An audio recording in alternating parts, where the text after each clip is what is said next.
اللہ رب العزت نے قرآن کریم میں فرمایا کہ ان کنتم تحبون اللہ فاتبعونی یحببکم اللہ، کہ اگر تم لوگ یہ چاہتے ہو کہ اللہ تعالی محبت فرمائے تم لوگوں سے، فاتبعونی، تو تم لوگ میری اتباع کرو، نبی کریم صلی اللہ علیہ وسلم کی اتباع کرو، یحببکم اللہ، اللہ تعالیٰ تم کو اپنا محبوب بنا لیں گے۔ یعنی کسی انسان کو یہ خواہش ہے کہ میں اللہ تعالیٰ کا محبوب انسان بن جاؤں، اللہ تعالیٰ کی محبت کا میں مورد بن جاؤں، تو اس کا طریقہ یہ ہے کہ نبی کریم صلی اللہ علیہ وسلم کی سنتوں کی پیروی شروع کر دو، تو اللہ تعالیٰ محبت شروع فرما دیں گے، اللہ تعالیٰ کے محبوب بن جائیں گے۔ اللہ تعالیٰ کی محبت حاصل کرنے کا طریقہ اتباع سنت ہے۔ نبی کریم صلی اللہ علیہ وسلم کی سنتیں وہ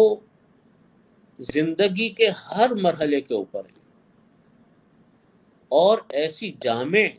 سنتیں ہیں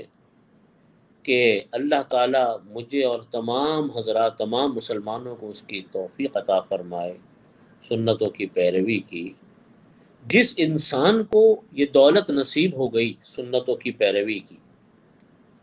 وہ انسان دنیا اور آخرت میں نوازا گیا،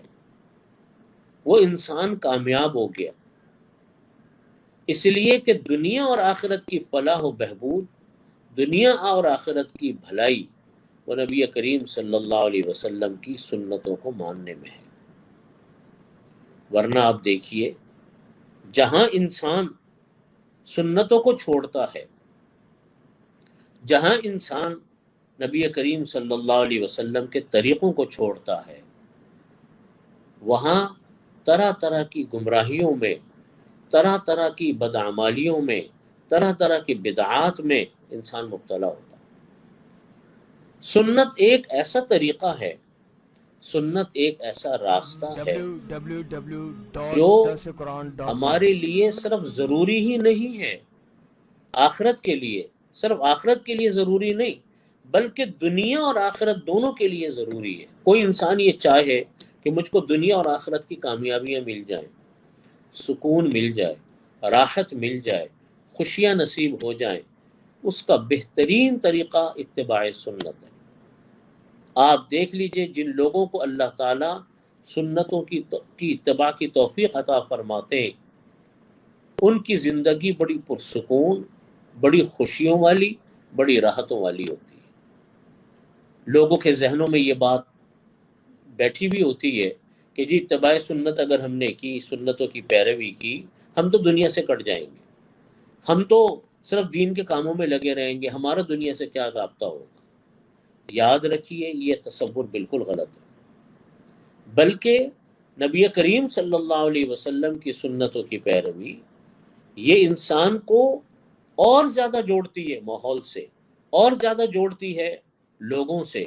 اور لوگوں کے دلوں میں اللہ تعالیٰ اس انسان کی محبت ڈالتے ہیں جس انسان کو اللہ تعالیٰ سنتوں کی پیروی کی توفیق عطا فرماتے ہیں۔ اس لیے ہم ربیع الاول کے حوالے سے اس بات کا تو بہت اہتمام کرتے ہیں، ہمارے ماحول میں بہت اہتمام ہے